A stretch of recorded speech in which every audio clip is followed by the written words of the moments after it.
الرجیم بسم اللہ الرحمن الرحیم ما کان محمد ابا احد من رجالکم ولکن رسول اللہ وخاتم النبیین صدق اللہ العظیم وصدق رسولہ النبی الکریم الامین اللہم صلی علی سیدنا و مولانا محمد وعلی آل سیدنا و مولانا محمد وبارک وسلم۔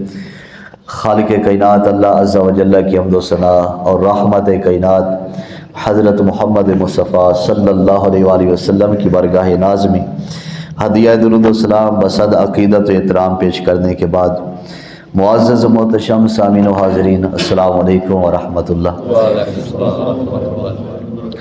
ہمارے فہم دین کورس کے آج کے درس کا موضوع ہے قادیانیت کی طرف جھکاؤ ایمان کی تباہی کا سبب ہے۔ دعا کرتے ہیں کہ اللہ تعالیٰ تمام مسلمانوں کے ایمان کی حفاظت فرمائے اور تمام کو قرآن و سنت کی صحیح تشریحات کے مطابق زندگی گزارنے کی توفیق عطا فرمائے، کیونکہ شروع سے حق کے ساتھ باطل کی ستیزہ کاری ہے۔ ابتدائی طور پہ دیکھا جائے تو حق ہے تو اس کے مقابلے کے اندر باطل بھی ہر دور کے اندر موجود رہا، تو اللہ تعالیٰ نے حق پہچاننے کی صلاحیت بھی عطا فرمائی ہے کہ حق کو پہچانا جائے، اور جب بھی باطل کی طرف سے حملے ہوئے ہیں تو حق والوں نے اس کا اپنے خون کے ساتھ بھی دفاع کیا ہے اور بتایا ہے کہ یہ زندگی فانی ہے، ختم ہونے والی ہے، موت برحق ہے، لیکن اللہ تعالیٰ کے راستے میں موت آ جائے تو اس سے بڑی کوئی سعادت نہیں ہے۔ تو اس بنا پہ اپنی جانوں کی، اپنے مال کی، اور انہوں نے کسی چیز کی پرواہ نہیں کی، صرف اپنے رب کو راضی کرنے کے لیے سب کچھ اللہ تعالیٰ کے راستے پہ قربان کر دیا۔ اب شروع سے جو معاملہ رہا، مسلمانوں کے اندر جتنے فتنے پھیلے، ان کا طریقہ واردات دو طرح سے رہا ہے۔ دو طریقے سے انہوں نے مسلمانوں پہ واردات کی ہے۔ سب سے پہلے یہ ہے کہ ویسے تو اگر اسلام کے خلاف اٹھتے تو کوئی ان کی بات کو تسلیم نہ کرتا، لیکن انہوں نے نام اسلام کا لیا، اپنے آپ کو مسلمان کہا، اور اپنے نظریات کو ثابت کرنے کے لیے قرآن و حدیث کو سامنے رکھا۔ جو بھی باطل اٹھا ہے، جو بھی اہل سنت و جماعت کے خلاف جتنے بھی فرقے اٹھے ہیں، شروع سے اہل سنت الحمدللہ آ رہی ہے، تو شروع سے صحابہ کرام علیہ رضوان وہ بھی اہل سنت ہیں، اور اسی طرح شروع سے اہل سنت آ رہی ہے، تو جتنے بھی باطل اہل سنت کے خلاف اٹھے ان کا طریقہ واردات دو طرح سے رہا ہے۔ سب سے پہلا یہ ہے کہ انہوں نے قرآن و سنت کو ظاہری طور پہ مانا، اور انہوں نے اپنے نظریات کو قرآن سے ثابت کیا، اپنے نظریات کو احادیث مبارکہ سے ثابت کیا، لیکن من مانی تشریحات سے ثابت کیا۔ مطلب سامنے قرآن رکھا اور قرآن کو سامنے رکھ کے اپنے غلط نظریات کو فاسد کرنے کے لیے قرآن کی غلط تشریحات کی۔ اسی طرح جو ان کا غلط نظریہ ہے، احادیث مبارکہ کو سامنے رکھا، اس اعتبار سے اپنے نظریات کو ثابت کرنے کے لیے احادیث مبارکہ کی تشریحات غلط کی۔ یعنی کہ وہ استدلال کیسے کر رہی ہے؟ سادہ سے مسلمان، سیدھے سادے مسلمان یہی سمجھتے رہے کہ یہ تو قرآن پڑھ رہی ہے، یہ تو حدیث پڑھ رہی ہے، یہ قرآن سے استدلال کر رہی ہے، حدیث سے استدلال کر رہی ہے، لیکن ان کو پتہ نہیں تھا کہ قرآن کا مطلب کیا ہے، حدیث کا مطلب کیا ہے، جو جمہور مفسرین کے نزدیک سے تفسیر اس آیت کا کیا مطلب بنتا ہے، جمہور محدثین کے نزدیک اس حدیث کا مطلب کیا بنتا ہے۔ تو لہذا ان کا طریقہ واردات یہی رہا ہے کہ پڑھتے قرآن ہے، پڑھتے حدیث ہے، لیکن ان کی تشریحات اپنے نظریات کے مطابق ڈال کے مسلمانوں کے ذہنوں کے اندر زہر گول کے ان کے ایمان کو تباہ کرنے کی کوشش کرتے رہے۔ یعنی جو بھی بد مذہب اٹھے، جو بھی اہل سنت و جماعت کے خلاف اٹھے، ان کا طریقہ واردات ایک اس طریقے سے تھا۔ اور دوسرا کیا تھا؟ دوسرا ان کا یہ طریقہ واردات تھا کہ اہل سنت کے نظریہ سے اور اہل سنت کے علماء سے لوگوں کو متنفر کرتے رہے کہ جب تک اہل سنت کے علماء حق سے ہم ان کو متنفر نہیں کریں گے، جب تک ان کا تعلق علماء حق کے ساتھ ہوگا، اس وقت تک ہم ان کو قابو نہیں کر سکتے، اس وقت تک یہ ہمارے پنجے میں نہیں آ سکتے، اس وقت تک ہمارے قابو میں نہیں آ سکتے۔ یہ دو طریقے رہے ہیں۔ اب جس بد مذہب فرقے کو دیکھ لیں، کسی کو بھی دیکھ لیں، ان کے اندر یہی دو طریقہ واردات ہے۔ شروع سے یہ معاملہ چلا آ رہا ہے، اس طریقے سے اہل سنت سے لوگوں کو توڑنے کی، اہل سنت سے لوگوں کو ہٹانے کی اور اپنے نظریات پہ لگانے کی بھرپور کوشش کی جاتی رہی، اور آج بھی بھرپور کوشش کی جا رہی ہے۔ یہ سب سے پہلے طریقہ واردات قرآن و حدیث، یہ کہنا کہ ہم قرآن کو مانتے ہیں، ہم حدیث کو مانتے ہیں، اس کے مطابق پھر تشریحات اپنے طریقے سے کرنا۔ اب یہی طریقہ کار کس کا تھا؟ قادیانی کا تھا۔ جو مرزا غلام احمد قادیانی ہے، اس کا طریقہ واردات یہی رہا۔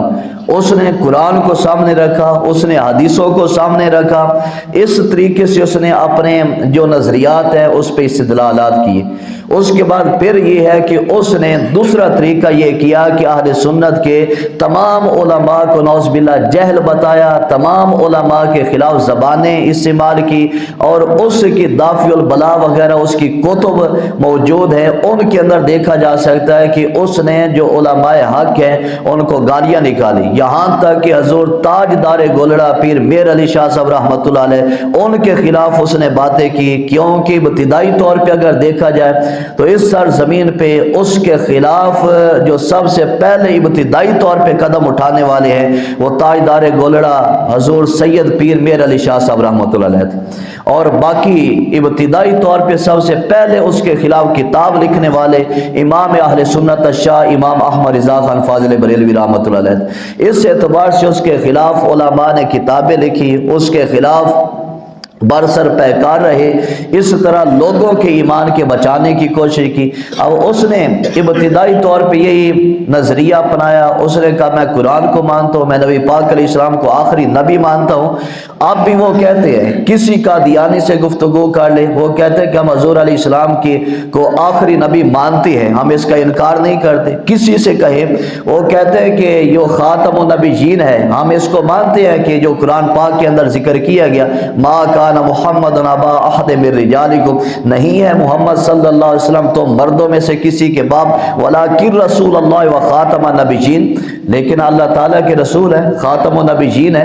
وہ کہتے ہیں ہم اس کو مانتے ہیں، لیکن اس کا مطلب یہ بنتا ہے، اب دیکھیں آگے جو طریقہ واردات ان کے، وہ کہتے ہیں ہم اس کو مانتے ہیں، لیکن اس کا مطلب یہ بنتا ہے خاتم النبیین کا کہ آپ کے بعد کوئی نبی آ نہیں سکتا، یہ اس کا مطلب نہیں۔ اس خاتم النبیین کا ایک تو مطلب یہ ہے کہ آپ تمام نبیوں سے افضل ہے، آپ سے افضل کوئی نبی نہیں ہے، تو آپ کے بعد بھی کوئی افضل نبی نہیں آ سکتا، آپ کے مطاعت نبی آ سکتا ہے۔ یہ اس کا مطلب انہوں نے یہ کہا، انہوں نے کہا ہم قرآن کی آیت کو مانتے ہیں، لیکن خاتم النبیین کا مطلب یہ ہے کہ آپ سے افضل کوئی نبی نہیں ہے، لہٰذا بعد میں کوئی نبی آئے گا تو آپ سے افضل نہیں آ سکتا، آپ سے کم درجے کا آ سکتا۔ اب یہ تشریح کی جا رہی ہے ان کی طرف سے، ان کی کتب کے اندر دیکھ رہے یہی تشریحات کرتے ہیں، کسی سے بات کر کے دیکھ رہے وہ یہی تشریح کرتے ہیں کہ آپ سے افضل کوئی نہیں آ سکتا، آپ کے تابع آ سکتا ہے۔ تو ان بے وقوفوں سے یہ پوچھا جائے، نبی کریم صلی اللہ علیہ وسلم نے یہ جو ارشاد فرمایا، لو کان بعد نبی لکان عمر، میرے بعد اگر کسی کو نبوت ملنی ہوتی تو حضرت عمر کو ملتی۔ کیا حضور فرما رہے ہیں مجھ سے افضل کوئی نبی آنا ہوتا تو حضرت عمر آ جاتے؟ آپ تو مطلقاً فرما رہے ہیں میرے بعد کسی کو نبوت ملنی نہیں ہے، اگر کسی کو نبوت ملتی تو حضرت عمر کو ملتی، تو حضرت عمر حضور کے تابع ہونے تھے، حضور نبی پاک علیہ السلام سے کم درجے کے ہونے تھے، کیا ہونا تھا؟ اگر نبوت ملتی تو حضور سے بڑھ جانا تھا انہوں نے۔ نبی پاک علیہ السلام جب خود بتا رہے ہیں میرے بعد نبوت ختم ہو چکی، یہ ترمذی شریف کی حدیث سے پاک ہے، اور دوسری ترمذی شریف کے اندر حدیث سے پاک ہے، حضرت انس راوی ہے، وہ فرماتے ہیں کہ حضور نبی کریم صلی اللہ علیہ وسلم فرمایا، ان رسالت و نبوت کا دن کاتت، یہ نبوت اور رسالت ختم ہو چکی ہے، یہ منقطع ہو چکی ہے۔ ان رسالت و نبوت قدین کا تات، یہ نبوت رسالت ختم ہو چکی ہے۔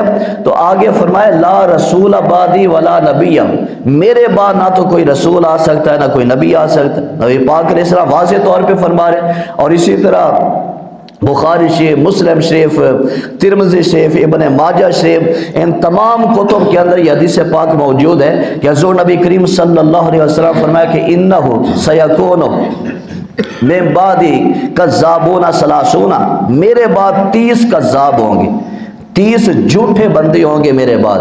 فرمایا یزعم انہ نبی، ان میں سے ہر ایک یہ خیال کرے گا کہ میں نبی ہوں۔ یعنی 30 ایسے بندے آئیں گے میرے بعد جو نبوت کا دعویٰ کریں گے، وہ کہیں گے میں نبی ہوں۔ نبی پاک علیہ السلام نے فرمایا کہ غور سے سن لو، انا خاتم النبیین، میں اللہ تعالیٰ کا آخری نبی ہوں۔ یعنی تمام نبیوں سے آخر میں آنے والوں، میرے بعد جو یہ دعویٰ کرے گا کہ میں نبی ہوں وہ جھوٹا ہے۔ حضور علیہ السلام نے خود اس کے جھوٹے ہونے کی گواہی دے دی۔ اب کئی لوگ اس کا ترجمہ کرتے ہوئے کہ خاتم النبیین جو قرآن پاک کے اندر آیا ہے، اس کا مطلب یہ بنتا ہے کہ نبی پاک علیہ السلام خاتم ہے، نبیوں کے خاتم ہے، اور خاتم کا معنی مور ہوتا ہے۔ تو مطلب یہ ہے کہ نبی پاک علیہ السلام نبوت کی مور لگانے والے ہیں، یہ بھی قادیانیوں نے ترجمہ کیا ہے۔ یعنی کہ خاتم کا معنی کیا ہے؟ مور ہے، نبی پاک علیہ السلام مور لگاتے ہیں، تو مطلب جس پہ حضور علیہ السلام نبوت کی مور لگا دیں اس کو نبوت مل سکتی ہے۔ تو آج بھی حضور علیہ السلام کسی پہ مور لگا دیں، نعوذ باللہ، وہ کہتے ہیں کہ آج بھی اگر نبی پاک علیہ السلام کسی پہ نبوت کی مور لگا دے تو آج بھی کوئی نبی بن سکتا ہے۔ تو لہٰذا غلام احمد قادیانی پہ نبی پاک علیہ السلام نے نبوت کی مور لگائی، لہٰذا وہ نبی بن گئے۔ اب یہ خاتم کا معنی گرامر ڈکشنری کے لحاظ سے وہ یہ کہتے ہیں لغت کے اعتبار سے کہ اس کا معنی خاتم کا معنی مور ہے، تو لہٰذا جب مور معنی ہے تو نبیوں کی مور ہے، تو مطلب یہ بنتا ہے کہ حضور علیہ السلام مور لگانے والے ہیں، لہٰذا جس پہ نبی پاک علیہ السلام مور لگا دیں اس کے پاس نبوت آ سکتی ہے، نعوذ باللہ۔ یہ تشریحات ان کی طرف سے کی جا رہی۔ اب وہ کہتے ہیں ہم قرآن کو مانتے ہیں، حدیثوں کو مانتے ہیں، لیکن تشریحات کیا ہے؟ اپنی من مانی کر رہی ہے۔ لیکن ایسے جو اس طرح واردات، طریقہ واردات کرنے والا ہوتا ہے وہ عقل سے بھی خالی ہوتا ہے۔ اب جتنی حدیثیں پڑھ کے دیکھ لیں، نبی پاک علیہ السلام نے یہاں تک ختم نہیں کیا انا خاتم النبیین، میں نبیوں کا خاتم ہوں، یہ آپ نے یہاں تک ختم نہیں کیا۔ جتنی حدیثیں پڑھ کے دیکھ لیں، آگے بھی نبی پاک علیہ السلام نے ذکر کیا، کیونکہ آپ کو پتا تھا کہ اس طرح کے لوگ آئیں گے، غلط تشریحات کریں گے، تو آپ نے بالکل بات واضح کر دی۔ آنا خاتم النبیین کہا جاتا، پھر یہ طویلیں کرتے اور اس طرح یہ معاملات کر سکتے، لیکن آگے حضور علیہ السلام نے فرمایا آنا خاتم النبیین لا نبی بعدی، لا نبی بعدی بھی آگے فرما دیا کہ میں آخری نبی ہوں، میرے بعد کوئی نبی نہیں ہے۔ جب آگے لا نبی بعدی کہہ دیا تو پھر یہ تشریحات کرنا کہ حضور علیہ السلام مور لگانے والے ہیں، تو یہ معنی کرنا کہ آپ بھی کسی کو نبوت مل سکتی۔ اگر کسی کو نبوت ملنی ہوتی نبی پاک علیہ السلام کے بعد، اس امت کے اندر سب سے زیادہ مقام رکھنے والے سیدنا صدیق اکبر ہیں، ان کو نبوت ملتی، ان کو نبوت نہیں ملی۔ حضرت عمر بن خطاب ہے، ان کو نبوت نہیں ملی۔ حضرت سیدنا عثمان بن عفان، ان کو نبوت نہیں ملی۔ سیدنا علی المرتضیٰ شیر خدا کرم اللہ وجہ الکریم، ان کو نبوت نہیں ملی۔ حضرت امام حسن کو، حضرت امام حسین کو نبوت نہیں ملی۔ کتنی شانوں والے ہیں، کتنی عظمتوں والے ہیں، جب ان کو نبوت نہیں ملی تو بعد میں ایسے فریبی اور ایسے مکار قسم کے لوگوں کو نبوت کیسے مل سکتی جو جھوٹے قسم کے ہیں، واضح طور پہ جھوٹ بولنے والے ہیں اور اس طرح کی بےہودہ قسم کی گفتگو کرنے والے ہیں۔ اس کی کتابوں کو دیکھ لیا جائے، کتابوں کو پڑھ کے دیکھ، ایسی بےہودہ قسم کی اس کی کتابوں کے اندر گفتگو ملتی ہے، ایسے نعوذ باللہ کسی نبی کی زبان ہو سکتی۔ تو اس طرح یہ شروع سے پاکستان کے اندر فتنہ پھیلا۔ ابھی پاکستان کو بنے ہوئے 5 سال 6 مہینے 20 دن گزرے تھے۔ 1953 عیسوی کے اندر یہ پاکستان کے اندر یہ فتنہ زوروں پہ پھیلا، یہاں تک کہ جو ختم نبوت کا نعرہ لگانے والے تھے کہ ان کو پاکستان کے سڑکوں پہ سر عام قتل کر دیا جاتا تھا. ابھی پاکستان پر میں تھوڑا سا عرصہ گزرا تھا. 1953 عیسوی کے اندر لیگی حکومت نے یہ کارنامہ سر انجام دی, یہ غلط قسم کا کام کیا کہ اس وقت یعنی کہ لاہور کے اندر جو ختم نبوت کے قائدین تھے ان کو گرفتار کر لیا گیا اور پورے پاکستان کے اندر کرفیو نافذ کر دیا گیا, اور یہ حکومت کی طرف سے حکم جاری کر دیا گیا جو بھی ختم نبوت کا نعرہ لگائے گا اس کو قتل کر دیا جائے. اور اس وقت کے اندر 1953 عیسوی کے اندر پاکستان بن چکا تھا اور لا الہ الا اللہ محمد رسول اللہ اس بنیادوں پہ پاکستان بنا تھا, اور شروع سے یہ غدار پاکستان کو کمزور کرنے والے اور پاکستان کے اندر اس نعرے کی مخالفت کرنے والے اس وقت سے موجود ہیں. 1953 عیسوی کے اندر جب کرفیو نافذ کیا گیا, لیکن کرفیو نام کی ظاہری طور پہ چیز نظر نہیں آتی تھی, مسلمانوں کے جذبات ایسے تھے, ایمان ایسا مضبوط تھا, وہ سڑکوں پہ نکلا, جلوس نکلے, نعرہ ختم نبوت کے نعرے لگے اور 10,000 بندوں کو قتل کا شہید کر دیا گیا.